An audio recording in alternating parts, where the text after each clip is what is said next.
Bismillahirrahmanirrahim. Quote of the day is, to live happily is an inward power of the soul. My topic of presentation is from infectious disease, and we discuss the rubella. These are the learning outline of our presentation. In learning outline, we discuss epidemiological determinants, mode of transmission, diagnosis, clinical features, congenital rubella syndrome, and immunization. In the end of the session, student will be able to learn about rubella infection, complication, and prevention strategies. Rubella. Rubella is also called a German measles or a 3-day measles. Rubella is acute childhood infection, which is mild in nature and of short duration. If this infection is occurred in the early stage of pregnancy, then result in a serious congenital defect or death of the fetus. First, we discuss about the epidemiological determinants, and in the epidemiological determinants, we discuss 3 factors: agent factor, host factor, and environmental factor. First, we discuss about agent factor. The main agent which is responsible for this disease is RNA virus of Toga virus family. There is only one antigenic type of virus which exists in nature. The major source of infection is the large number of cases or a subclinical cases. The major this infection is present in the form of subclinical case. Period of communicability. Rubella is less communicable than the measles. The exact period of infectivity is not known. Host factor. In host factor, the most prone age of this disease is the disease of the childhood. If it is happen in one time, then a lifelong immunity is produced in the rubella infection. Secondary attack rate of this disease is rare. Environmental factor. Rubella is following a seasonal pattern. It occurs in the temperate zone during the late winter and spring.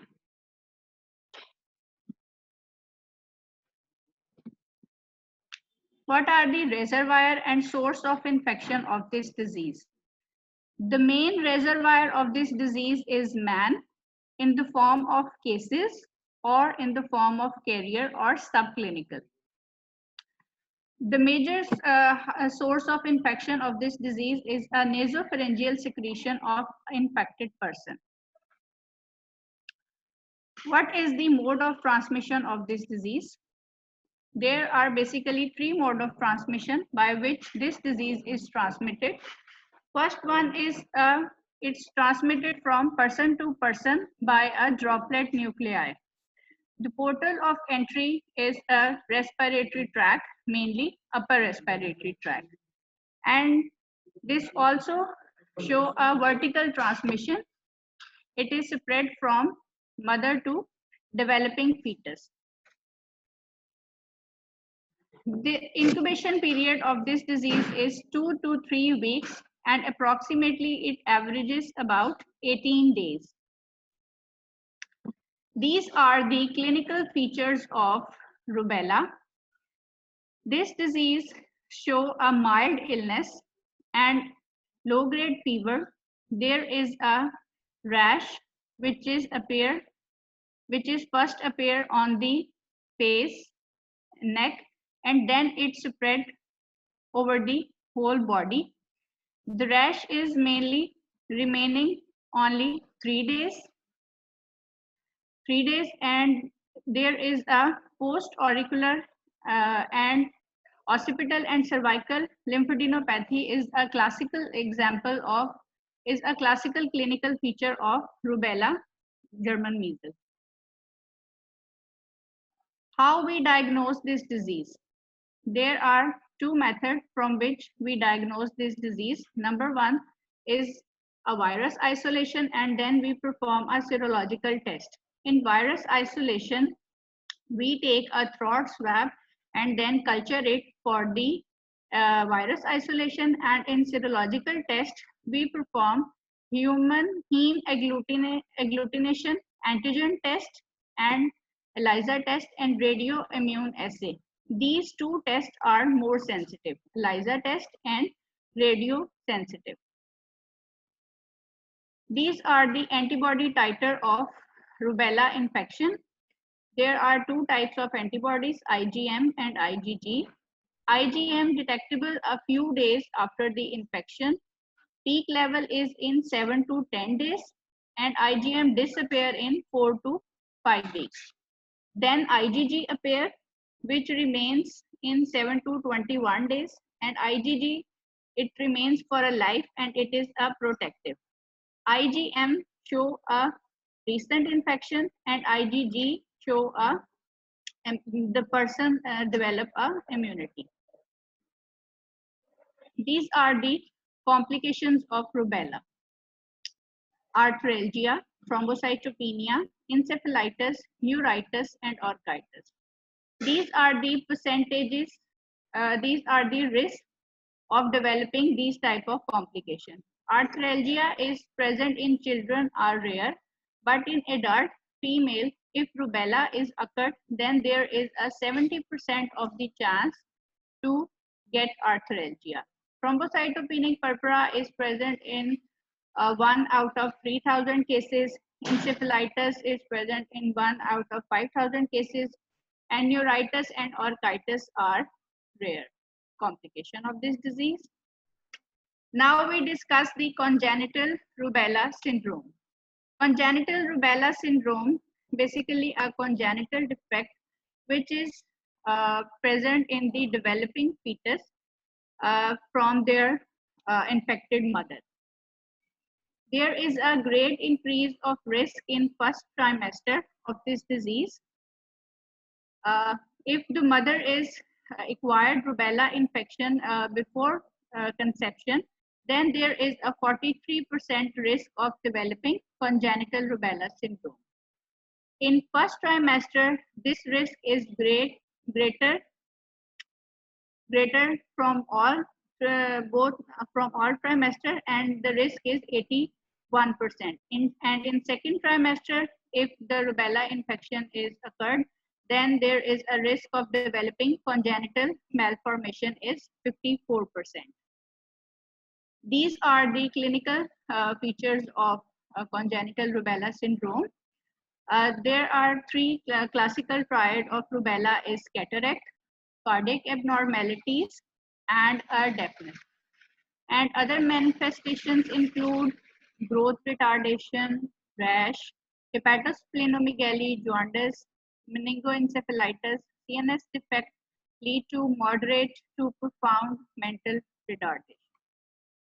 But classically, rubella have these three symptoms: cataract, cardiac abnormalities, and deafness. These are the risk percentages of risk of developing these sign and symptom in the congenital rubella syndrome.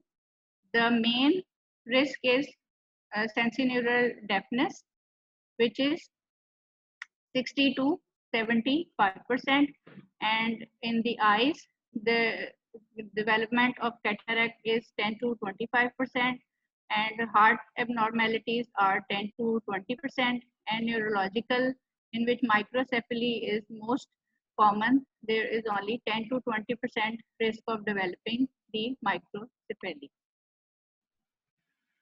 Now we move towards immunization, which is preventive strategies of this disease. There is active immunization, which we done in the rubella infection.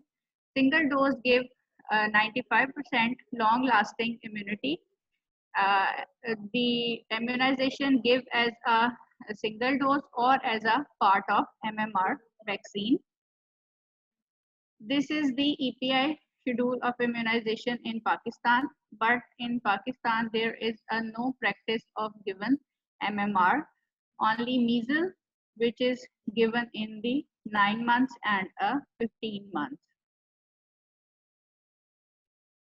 What are the strategies for giving vaccination? Reason to give vaccine is to protect female of a childbearing age. Vaccine to a susceptible person give at any age after the 12 months. In the first year of life, you cannot give this vaccination because of antibodies which is present from the mother in the fetus, in the newborn baby. And if it is given in the form of MMR, then we give this vaccine after 15 months of age. Live attenuated vaccine RA27/3, it given as a separately or it give with in the combination form MMR. The dose is 0.5 ml and it is given through a subcutaneous route. These are the side effects of the rubella vaccination. After giving rubella vaccination, the people show these type of signs and symptoms: fever, mild rash, swelling of gland, moderate problem. In moderate problem, there is a seizure or temporary pain, or in a severe problem, which is a very rare in nature, it has a serious allergic reaction, deafness, and long-term seizures, coma, or low consciousness. This is the references from where we can make this presentation. Now it's time for MCQs.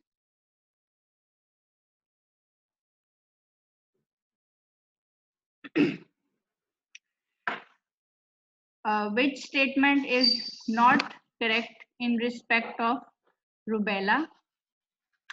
Subclinical cases are rare. No carrier state for postnatal rubella. Infants with congenital rubella shed the virus in urine. Man is only reservoir. Subclinical cases are rare. A. G. It's correct.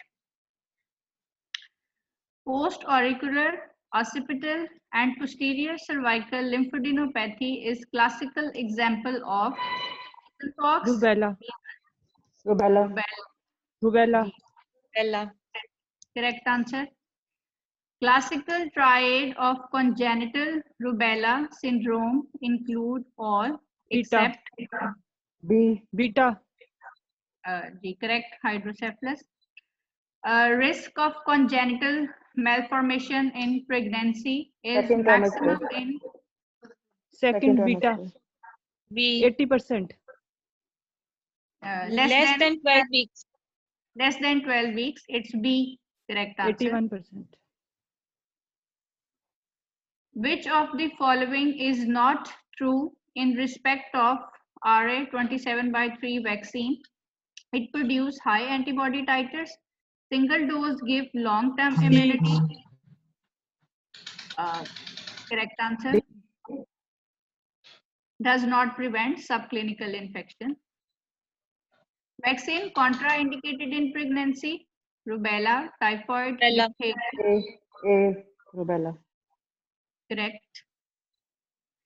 In village, 2 pregnant ladies in first trimester of pregnancy developed mild fever, rash, and then recovered. One of 2 ladies aborted at 18 weeks and other completed their pregnancy and gave birth to a baby with heart defects, cataract, and Rubella. D. Rubella.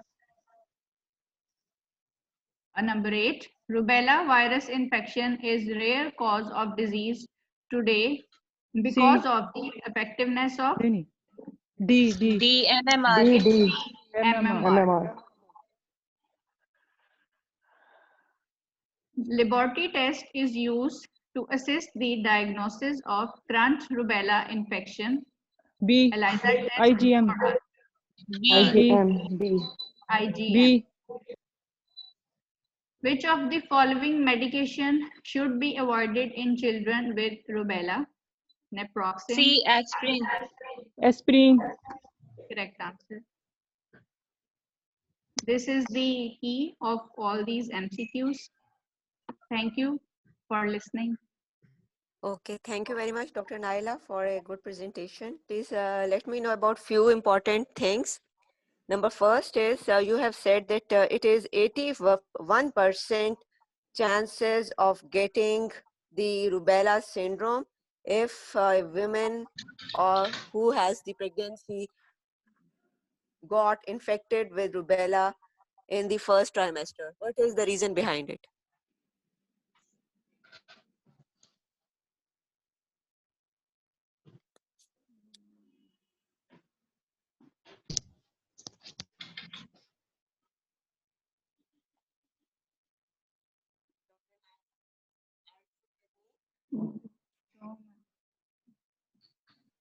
Exacto.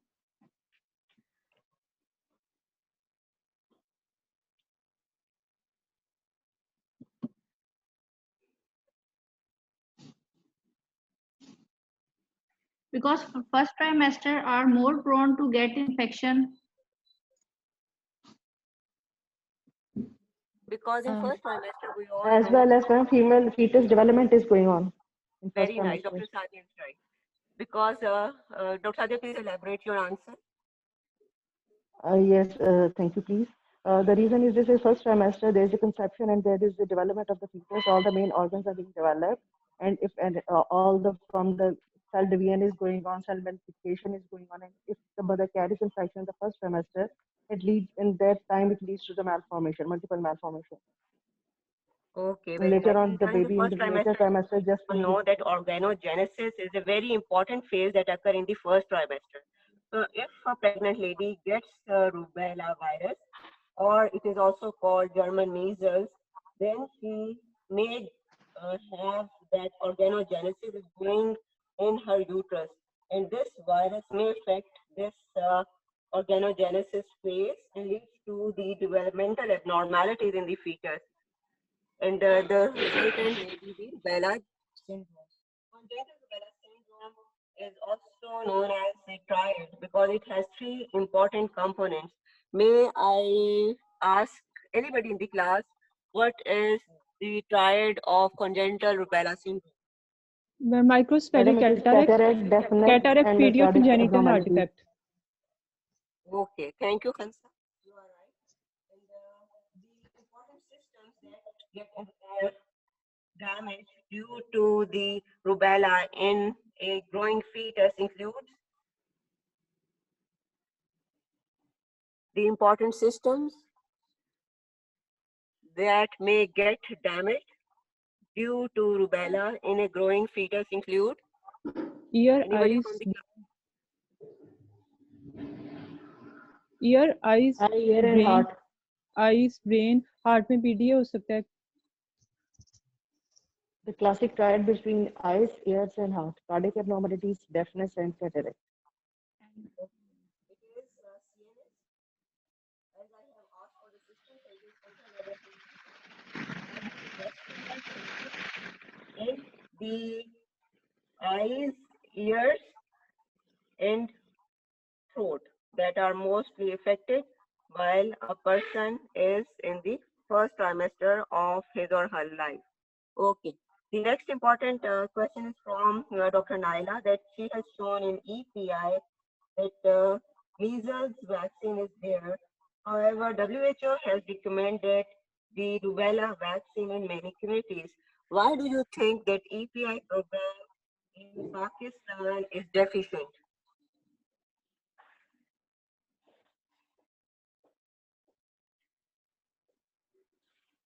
Because Madam, basically, this was the same question which I wanted to ask you yesterday as well. Dr. Naila, please. because the cost of this vaccine is not in the economical. That's It's why not it is about not rubella. added in the API schedule. Anybody else?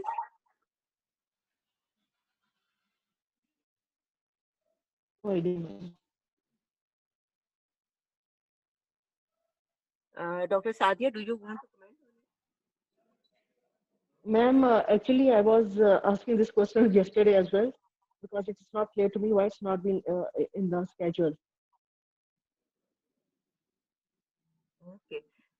As we all know that Can rubella can you is elaborate? a very important disease that can be prevented through vaccination. So the EPI program of any country must contain measles, mumps, and rubella. I have shared an article yesterday with all the students to read it and to comment on it because in the whole world now they are having a consensus and the expert group they are advocating to have measles, mumps, and rubella vaccination and the individual vaccine of measles, individual vaccine of mumps, and individual vaccine of rubella. It is not preferred. Now, the preference is for measles, mumps, and rubella vaccine that is called MMR. And I have already shared the expert opinions and the recent publication from Communicable Disease Control Center for Yes, ma'am. including MMR in EPI program. If we have only one vaccine that is of measles in EPI program, there is a risk that still there will be more cases of other diseases like mumps and rubella. And these diseases are quite preventable. So why not to Yeah. have MMR in vaccination schedule rather than measles? So we have a very strong advocacy and all the experts, they agree with this point that measles, mumps, rubella, these three vaccines should be in EPI program. So Dr. Naila has presented the EPI program along with the timelines, and you can all see that it only has measles. So as postgraduate students, as undergraduate students, as an expert, we should have that advocacy, we should have that thing in our mind that EPI must contain MMR, otherwise rubella and mumps, both of these diseases would be missed. Next, my important question Yes, is ma'am. that what are the recent advances for rubella in these years? Dr. Naila has presented, and I have asked each and every to please have few slides on recent advances. So, what are the recent advances?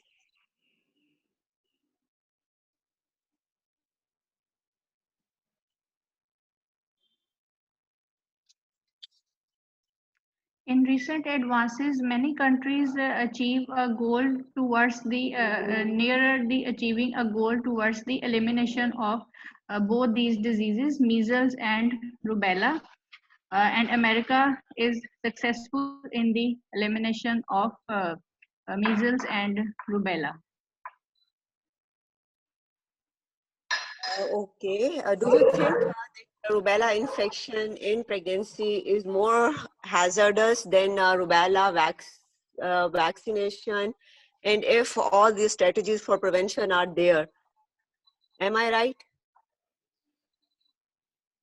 Yes, ma'am, rubella So infection is if more the vaccine hazardous is in available, the best age to give this vaccine? the best age to give this vaccine is after 1 year. Ma'am, can I Then answer? the best age to give this vaccine would be to the young girls who are going to be married. Yes, ma'am. The Yes, Yes, slide ma'am. you have In shown that the during teenage. pre-conception, if a girl get rubella, she still have more than 40% chances of developing a fetus who would have the congenital rubella syndrome. So if yes, ma'am. we want to have a rubella vaccine for the girl, then it should always be in her teen age before even she got married and even before her conception. Otherwise, we would miss a very important period where she still can have the congenital rubella syndrome and can give this virus to the new fetus. So, rubella infection in pregnancy and the expanded rubella syndrome, the serological diagnosis in mothers and newborn, the place of gamma globulins, the development and side effects of rubella vaccine, the immunization programs, and yes, there are limitations. As in Pakistan, we have seen that there are a lot of limitations with the immunization program. We have EPI program, but there are certain limitations, especially if measles is given without giving rubella vaccine. And the next important thing is if pregnancy has occurred, it is teratogenic. And how to investigate such patients who got the vaccine during pregnancy and their teratogenic effects are due to the vaccine. So to avoid such mishaps, problems with the vaccination and the place of routine test for rubella in pregnancy, all this can only be achieved if we have an expanded program of immunization that has a very clear instructions of giving rubella vaccine to all young females who are going to be married, who have just entered into their reproductive age. And the best time to give them the vaccine is preconception, is before even their pregnancy, even before they are getting married, when they are planning to be getting married. So the rubella vaccine can solve many problems if it is given at right time. And the recent advances is about the most important infection and how to decrease the expanded rubella syndrome. As you all know that it is not only the three systems that are involved. The rubella syndrome can even involve many other systems too. So it is very important to get all these things prevented by giving the vaccine at the right time. Next is the Yes, teratogenic ma'am. effects of the vaccine. If vaccine is given to the pregnant woman in her first trimester, what would be the results? And the investigations have been done, and this would lead to again the certain side effects and developmental abnormalities in the fetus that has been well described in research.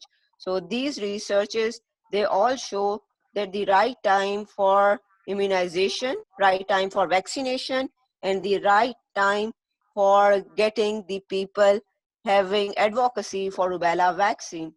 My next important question is, if anybody gets rubella vaccine or rubella disease in third trimester, what would happen then? There would be low birth weight baby, or Yes, the research has shown that if somebody got this rubella disease in third trimester, there are more chances of getting low birth weight babies, and even the early births, their birth time that may occur much earlier than their actual time. So Preterm early labor. births, low birth weight babies, and the completing gestational age much quicker is one of the important consideration. However, as organogenesis period has been over, as all the organs have been well developed, and so there are very little chances of getting those congenital rubella syndrome that we have described in the first trimester. Okay, thank you very much. If anybody has any question, you are most welcome to ask. So my last thing that I want to comment about this is that rubella virus was having teratogenic effect.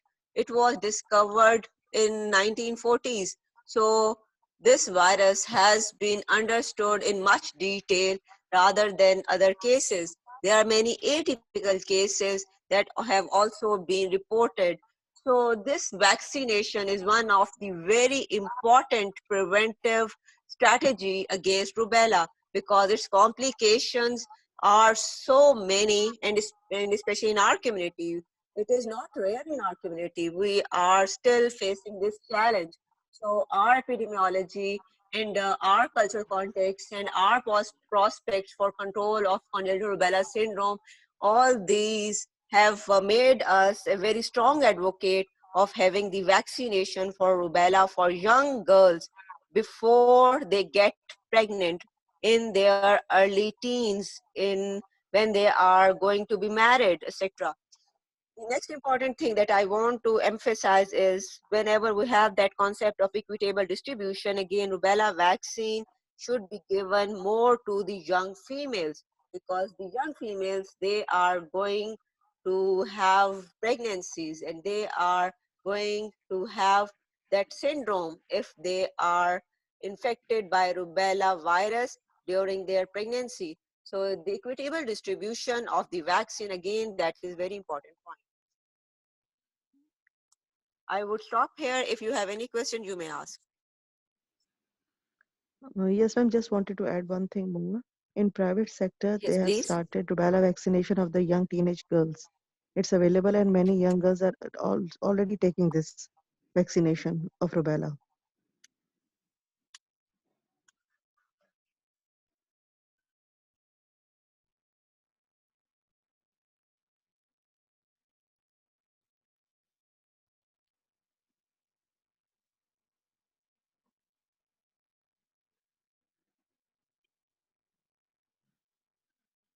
Okay, thank you very much. And I'll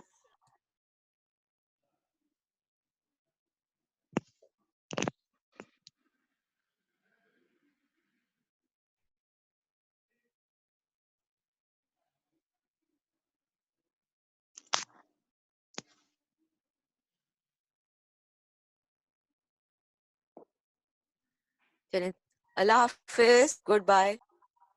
Allah Hafiz, ma'am.